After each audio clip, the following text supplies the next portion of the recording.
আমি একটা কোণায় দাঁড়িয়ে দেখছিলাম দুটি ছেলে গেরুয়া বসন পরে মন্দিরের সিঁড়ি মুছছিল। এত মন দিয়ে আমি কাউকে সিঁড়ি মুছতে দেখিনি।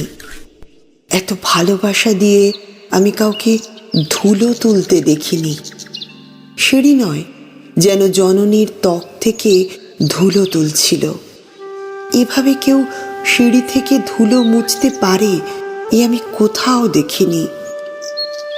স্থিতপ্রজ্ঞ মহারাজকে জিজ্ঞাসা করলাম, এ ছেলে দুটি কে? মহারাজ মৃদু হেসে বললেন, একজন নিউক্লিয়ার ফিজিসিস্ট, একজন IBM এর 6 লাখ টাকার চাকরি ছেড়ে এখানে এসেছে, সিঁড়ি ধুতে এসেছে। যে সিঁড়ি দিয়ে মানুষ ওপরে ওঠে তা যেন পরিষ্কার হয়। মহারাজ চলে গেলেন। সন্ধ্যা নেমে আসছে গঙ্গায়, আমার ভেতরেও নামছে সন্ধ্যা। সারা পৃথিবীতে এত সিঁড়ি, সিঁড়িতে সিঁড়িতে এত দাগ, এত ক্রোধ, এত অপমান।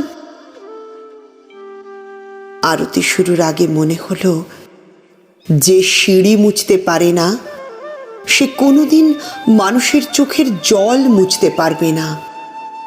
হ্যাঁ, কোনোদিন মানুষের চোখের জল মুছতে পারবে না।